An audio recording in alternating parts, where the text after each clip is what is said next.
Un conte us explicaré tan bé com jo sabré. Si l'escolteu, el sentireu. Qui no el sentirà, no el sabrà.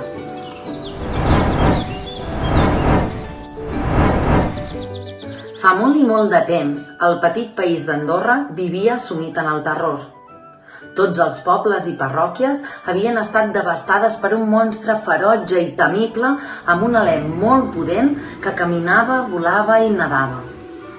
Escopia un alè tan nauseabund que des de molt lluny enverinava l'aire i tothom que respirava les seves alenades moria. Les muntanyes del petit país dels Pirineus patien. Algineres, rouredes, pinedes, saücs i grandalles es començaven a morir. I daines, isards, astorets, falcons pelegrins, marietes, cargols i peixos eren lliurats al maleït monstre perquè apaivagués la gana. La fera causava estralls, dia rere dia, en camins, rierols, estanys, animals i persones, i per tota aquella contrada regnava un terror profund i llúbrec. Preocupades per la situació i amb l'intenció de calmar el ferotge drac, les persones que vivien a Andorra pensaren en lliurar-li cada dia una persona perquè s'alimentés i deixés devastar la riquesa natural de les valls. El problema, però, fou trobar una voluntària que es volgués sacrificar. Després de moltes discussions, el Consell se sotmeté a votació popular la proposta d'oferir al drac cada dia a una persona d'una parròquia diferent. Així, els dilluns se li presentaria una persona de la parròquia de Canillo, els dimarts d'Encamp, els dimecres d'Ordino, els dijous una de la Massana, els divendres una d'Andorra la Vella, els dissabtes una de Sant Julià de Lòria i els diumenges una d'Escaldes d'Engordany. I així, una setmana rere l'altra. Un cop aprovada solució, calia veure com es triava, a cada parròquia, la persona que aniria a l'estómac del drac. No era una feina fàcil i els comuns decidirien que la millor opció era fer-ho per sorteig. Dit i fet, així ho farien. I setmana rere setmana anaven trobant aliment per la bèstia, no sense un gran patiment per la pèrdua de veïns i veïnes. Unes pèrdues que, malgrat l'angoixa, donaren el seu fruit, perquè l'abominable bèstia deixà de causar tants estralls i de tramar malifetes per les valls, les serralades i els pics d'Andorra. Un divendres, de bon matí, però, en fer el sorteig a la sala del comú de la capital, davant de tot el poble i de les persones representants, resultà escollida la pubilla d'Andorra la Vella com a víctima de la bèstia. La jove donzella, que tenia el cor robat a tothom, resplendia bellesa tranquil·la i reposada. Era molt simpàtica i molt intel·ligent i desprenia amabilitat i elegància. En córrer la notícia, per places i carrers del centre històric, moltes persones s'oferien a substituir-la, però tant el comú, amb tots els consellers, com els membres del Consell, amb el síndic al capdavant i el mateix cap de govern, afligits i molt tristos, conclogueren que calia respectar el que la sort havia dictat. La pubilla era una andorrana més, com qualsevol altra, i si li havia tocat d'entrar al cau de la bèstia aquell migdia, així es faria. Un dia, aquell dia, sobre el migdia, la donzella, la pubilla, doncs, va sortir de la seva borda i es va dirigir, tota resignada, pobreta, doncs cap al cau del monstre. Estava per allà dalt per la Comella, pels boscos de la Comella.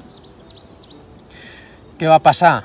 Que tota la gent del poble es va quedar molt consternada, pensant en la pobreta noia que s'anava cap a servir d'aliment al monstre, i de cop estaven tots reunits per allà per la plaça del poble. I d'allà que va sortir un cavaller que venia del sud del país, va venir per la frontera del sud, per allà pel riu Roner, i va aparèixer doncs, amb un cavall molt maco, molt gran. Era un cavaller, un home molt ben plantat, Venia amb una armadura molt lluenta, amb un escut molt maco i amb una espasa molt gran, molt lluent i molt afilada. En Jordi, així es deia el vell cavaller de mirada pausada i posat resolut, galopava vora la jove per acompanyar-la al seu destí desolador. Ella, amb un gest coratjós, se'l mirà de reüll i l'advertí del perill que corria. «Fugiu, noble cavaller, fugiu de pressa, perquè si la bèstia us veu, no s'estarà de clavar-vos les urpes i us devorarà vos també». El jove, ben plantat i valent, s'aturà davant d'ella i li tallà el pas. Se la mirà i li digué: «Atureu-vos, jove donzella. Soc aquí per protegir-vos a vos i a tot el poble i alliberar-vos d'aquesta bèstia despietada». El cavaller no tingué temps d'acabar d'explicar-se que davant la consternació de la gentil pubilla sortia el drac de darrere dels pins centenaris gegantins, trepitjant fort i rugint.